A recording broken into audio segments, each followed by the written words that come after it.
Hey, what's going on, everybody? We're back with our BKFC Reddit Ask Me Anything. We're joined by the assassin, Houston Alexander. How you doing, sir? Good, brother. How are you? Good. You're looking young, so Well, that, we're that's the that's the Jets for men. yeah. Yeah. I wish I honestly have been considering that because I'm a little gray in the like we do the head shave, but like I've been debating on doing like a little just for men in the goatee. Hey, man, I'm staying in the gym. That's one. That is the fountain of youth staying in the gym. And it seems like that's like 100% true in your case. Like you're the guy who's in the gym, but like it's funny because you have Chris Camozzi, who's got a pretty good physique, and he's fighting Sawyer DP, and Sawyer looks like he just got off the couch. He's a phenomenal fighter, but his physique is like that of a guy who, lunch pail guy, gets off of work and is going to go fight. And you've got you're chiseled. You're like an Adonis, and like it's just because you're always in the gym, but like you're all natural too. That's the best part. Hey, well, that's no steroids. Okay, so the reason I wanted to do this interview with you the other day, Dave was on the Bare Knuckle Show with Brian Sosha, and I Yeah, submitted a question specifically about you. I said, "When are we going to see Houston again?" And for those who didn't see it, Dave said that yes, Houston, you're in your 50s, but he said according to him, they've talked to other commissions, and other commissions said they're okay with you fighting. They would just prefer that you didn't. But it's one of those like I feel like BKFC should be like, well, if you're okay with it, I mean, look at you. You're clearly in great shape. Everything, like you're a tough guy. Like your last fight was an absolute brutal fight, and you came out on top of that one. I just don't understand why they're not pushing you. you know what? I don't think the organization expected me to win. So obviously because of my age, but I've throughout my career, I've not sustained a lot of damage. Sure. That's unfortunate for me. Even at my age, there's no major damage here or here. So it's again, my coaches always tell me if you get ready, you don't have to be ready. So I'm always ready and prepared, and I do a lot of things behind the scenes that actually help with my body. A lot of behind the scenes things that people don't understand that you have to do to your body to make sure you're competing at a high level. It's weird because again, last time we talked, it was right after the Omaha event, and you had been told that you're going to be on the event, and then they pulled it kind of last minute, and then they said something about California, and they've mentioned California a couple of times now. They have a prospect card that's going to be going on in California, and I Yeah, believe they pulled that one back from you. So right, or like, are you on that one, or like, do we have any idea? we got it. Look, it's to me. If I'm gonna go out, let me go out swinging in the ring. Sure. Don't have me hanging in limbo. And there's plenty of people to fight out there. That's even close to my age. You know what I'm saying? So you know, the gentleman just beat one of my opponents, Pitbull. Sure. He what 44 years old. Yeah, he's 43 or 44. Tomahawk. Yeah, Yeah, he's got so some age so on him. that's a good fight. That's a good fight for both of us. Yeah. And let me go out swinging. Don't let me go out to where I'm ranked number one in our division and I'm just kind of sitting on the sidelines. That's how people get beat when they're not active. You know Sure. what I'm saying? So let me go out swinging. It is kind of weird because they're like, oh well, he's this age, but it's like, well, you've had him sitting on the sideline for a year. You're added a year to his age, and you could have been fighting. Like I said, it's so bizarre. And you sent me a message, it's from like I don't know if you want to share the guy's name, but No, like no, that's fine because the Nebraska athletic commissioner Brian Dunn said, he has no problem with me fighting in Nebraska. They've never had a problem with me fighting. I've always passed my medicals. I've never missed weight ever in my whole entire career. And he also added that he would send any commission in the country a reference, a letter of recommendation, because he's an ex-fighter, and also, he's been around me my whole entire career, so he knows I've never felt medical condition, none of that. So, there's no reason for me not to be fighting. And then it's not about the money. It's never been about the money with me. I've always just wanted to just get in the ring and compete. yeah, it's weird that they have you. You're ranked first at 205. You're number 5 at the heavyweight. You're in the top 5 for pound, and then you're just sitting on the sideline and like, and A Colorado lot would of have been a a lot huge of fight. people don't like that. A lot of people don't like that. It Specifically, me and my coaches. Yeah. And you have a ton of followers everywhere you go, like fans want to see you, and like you said, it was one of those things. Like you see a lot of companies, and they'll bring a guy with a big name in who may be on the twilight of his career. They'll bring him in, and they're like, "Oh, we want one of our young up and comers to beat this guy," and they brought you in, and like they gave you a couple good fights, and you're destroying your opponents. And I feel like like it was like, oh, we'll make a name off this guy, and then all of a sudden, like you're beating these guys that they were hoping to build up, and now it's like, what do we do with it? Well, again, I'm just kind of in limbo right now. Like, hopefully, you don't hear in the next couple of months I'll get an actual fight. But and it's the waiting game, man. It's always the waiting game when you're dealing with different organizations and different personalities. And again, let me go out swinging, or let me go out, sitting around and collecting dust when you're allowed to fighting me, you know. And again, if I was in a fight and I was getting destroyed, it would be a whole different ballgame. But I'm Sure. doing the destroy. Are you currently under contract with BKFC? Like, has there been any thoughts to like, what if you're not going to fight me, release me so I can go do something? Or are you content with, or like, what is Well, your options right now? I'm an independent contractor, Sure. but it's still up to the organization pretty much. And again, there's a lot of fights out there that I could be having right now with people, and again, in the 40s, and you see a lot of these guys who I know I can destroy, Sure. and that's the thing. I don't know if they're afraid of that. I don't know if they're afraid to have a 52-year-old champion in their midst. But man, I'm telling you, I'm feeling real good right now, man. And I'm that confident in myself to where I know I have the ability to go in and handle business and give the fans an exciting fight. Now, I had heard originally there was going to be a fall Omaha card, but it sounds like that's been pushed off till next year, which is unfortunate. But yeah, it's like, you got Colorado coming up. Like, I guarantee you'd have enough people that could travel with you. They just did that big card over there in Wichita, or not Wichita, in Kansas City. I feel like you've got the name. You've got, like your fans would travel. It's only like a 2-hour drive to Kansas City from Omaha. It's not far. Yeah. Like, I feel like they could have used you. And for some reason, I don't understand what they're putting you on the back burner for. Well, yeah, I guess that's why we're doing your show so we can see what's going on. And on top of that, when you got Joe Rogan on his podcast still talking about myself Yeah. twice, that's pretty cool. You posted that the other day, so I watched it. I mean, I'm one of those guys. I'll watch some like highlights, but I don't have enough time to watch like a 3-hour thing. But it was Yeah, awesome to see them talking about you and how phenomenal of an athlete you still are and how dominating you've been. So it's great that your name's still out there. And like I said, and you're the number one ranked guy at 205, and you're not fighting for the belt, and you're sitting there. we'll hopefully if it happens, so it happens. So it's not about money, and Sure. it's not about my physicality or medical or anything like that. I've gotten a nod from the commission here in Nebraska, so it's not like I can't fight somewhere. I'm looking fight. I can at least fight in Nebraska of all places, and I'm really kind of confused right. It's interesting you want to fight Tomahawk because, like, I know you said, look, I just want the big fights, and that is a big fight. Tomahawk is one of those guys who's gotten better with age. Like, when he first came to BKFC, he kind of struggled a little bit and had, like win one, lose one. And then he went on a couple fight losing streak, but now he's looking really good again. He's one of those guys who's gotten better with age. I think he's the 43 or 44. But yeah, somebody against him who doesn't back up, you don't back up. It'd be another very similar fight, I feel like, is to your last one, where it's just two gladiators going out there and swinging for the fences. And this one. Styles make fights, and I saw that as being a good fight because again, he won against his opponent, and I won against the same opponent, so I don't see why we we wouldn't be fighting right now.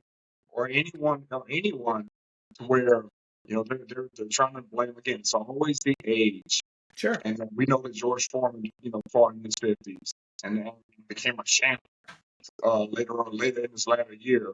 And I'm realistic about things, but I'm still in this type of sport.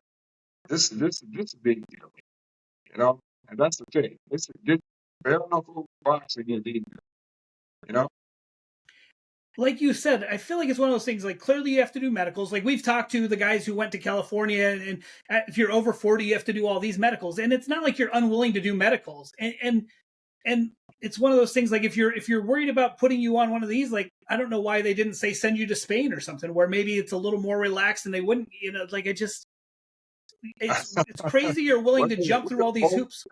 we are all both on your podcast dumbfounded or whatever. I'm just still sitting.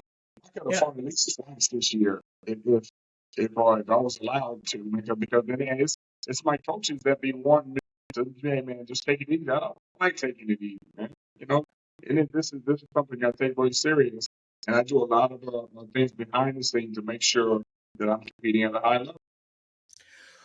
Okay, so you have a lot of free time. Like, what have you been doing? Like, I follow your radio career. Like, but what else have you been doing? Like to keep busy? Because, like I said, you do have some free time. Is there anything you're super passionate about that you're doing lately? That No, well, I'm obviously training every day. Then obviously we thing where you see in Miami is the Culture Shock Radio that we do every Friday here in the area. I'm still doing the Culture Shock school tour in the schools teaching the kids about hip hop culture. You know, dibbling and dabbling in acting, and there's another the hip hop lab that I'm working with the Highland Center here up in Nebraska. So I'm keeping busy with a lot of things that I'm really passionate about. But one of these things that I'm not active in is the passion of fighting. And so, again, let me go out with a bang. Right? If I go out with a bang, that's all good. But I haven't been uh, overwhelmed in the ring thus far. I feel like you would have been perfect for Spain because you could have went and beat some ass in the ring, and then they're having all these their exhibit and the hip hop thing afterwards. You could have went and DJ'd afterward. Like you could have pulled 2 paychecks in. Man, again, every organization that I go to don't know how to market and promote me, man. It's just because there's so many things that I can do outside of outside of fighting for any organization, being a representative of the sport. But people just don't seem to use me in that way. I was talking with another fighter, and he said after he retires, he's like, I love the BKFC stuff. He goes, but I feel like I could do like a really good regional promotion. Have you been any thought? You've got like tons of experience and all that. Have you thought about starting your own MMA promotion or bare knuckle promotion type of thing? Because I feel like you're like one of those guys who could run something, and you were involved in it, so you could like you've got the You know, knowledge behind it. it's always great fighting for an organization that's already established. And then, and if that was the case, I would have tried to do that a long time ago, man. But I don't think I'm very passionate about starting up my own organization. And it would be great. But, that's a lot of money behind it. And it's a lot of organization. So, I just leave that to the pros in that field. Man, I just want to fight. And if you got the organizations out there that are already established, why not fight?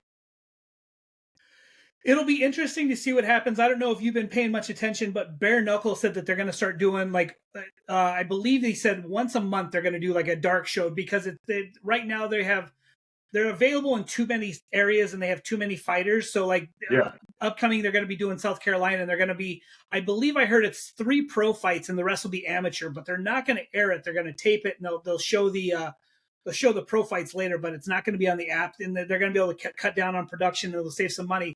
So it'll be interesting. And one of the locations they said was potentially like in Omaha or a Wichita, like a dark show because they have a lot of you guys there. But it's one of those things like I don't want to see you, like I don't want to hear about you fighting on a dark show. I want to see you, but like are you willing to like, hey, I'll headline a dark show, I just want to fight? Look, Or man, it doesn't matter because they're going to use the footage on YouTube anyway. You know what I'm saying? Yeah. To gain the revenue from that, and on Instagram. So it don't matter whether you're fighting on a dark show or a lit show. They're still going to use the footage and they're still going to make money off you like that. So I just want to fight. That man, it's simple and plain. Out to the fans out there, to everybody that's watching my career, and just wondering what's going on. I just want to fight. Okay, since Dave has said on Tuesday about like your age and stuff like that, and like people said it was okay, but they just don't want to push it. Have you reached out to them? Have you heard anything, or are you kind of waiting? You No, kind of wanted to. when he said commissions, I reached out to our commission here in Nebraska, and again, asked Brian, hey, has there been a problem with me fighting here in Nebraska? And he said, no, absolutely not. He said, I've never had a problem with you fighting here, and we know you've been on the up and up with everything, and there you go, there you have it. I reached out to him right away, and even if it has to be in Nebraska, of all places, and Sure. to continue to move the sport forward here, why not here? And you got a commissioner, an athletic commissioner, is saying he has no problem. And we know you can sell out Omaha, and we know like it's one of those things that like it makes, like I said, it's so frustrating. There you go. What else did he say? You know what I'm saying? Yeah. No, I understand. And like being a fan, like that's like, I do this and it's like media and stuff and like whatever. You don't want to ruffle feathers, but like a fan, like I'm a fan first. Like I feel like I'm a fan first. And like, but I'm a fan first too, but I'm gonna be a fan first in the ring. Yeah. Okay, man. So the last time we talked, you said your first fight was when you were young and you got in a fight over a Butterfinger. Now I'm going to ask you if you have a memorable fight that you can tell us about. Like, do you have a memorable fight from your early years that you can tell us about that wasn't involving a candy bar and beating up a bunch of guys? I had a fight in Des Moines, Iowa. It's called Toad Hound. A good friend of mine was with me. He has a radio station right now that he's actually promoting called 87.9 The Culture. And it's a great hip hop station that I was on doing an interview with yesterday. Okay. And we were talking about when he came out to one of my fights with me out there, and that was this guy over 300 pounds that I had to fight.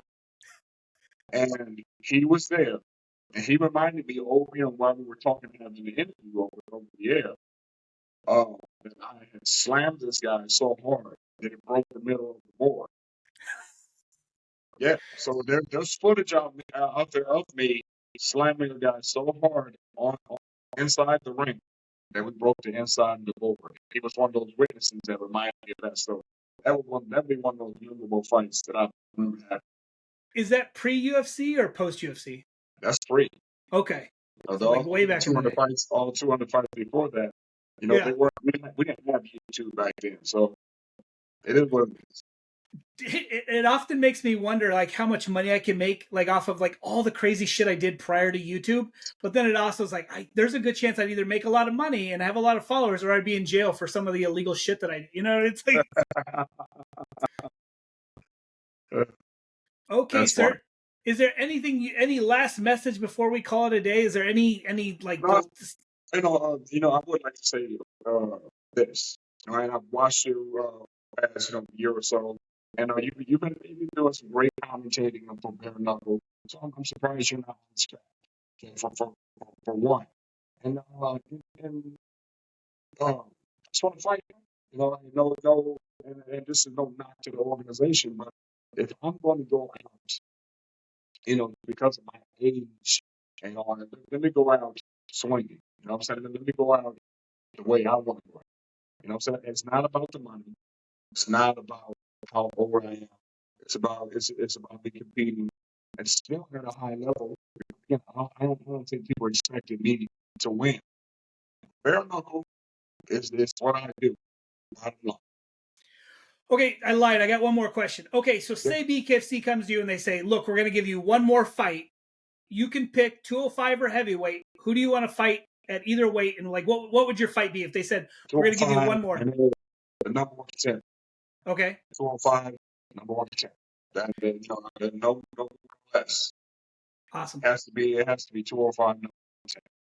I don't care who that is. Sure. Well, I mean, so we have Kamosi fighting DP, coming up. How do you see that going? You know what? I'm sure both athletes are great. Right now I'm worried about me, man. Awesome. Well, thanks so much. I appreciate it. We appreciate you always taking time to answer the questions for the Reddit, and we look forward to talking to you again. And hopefully it'll be with fight news. Right. I appreciate it, bro. Thank you for having me again. Because you're a text away or a phone call away, so I appreciate it, bro. Cheers. Thanks, man. Thanks.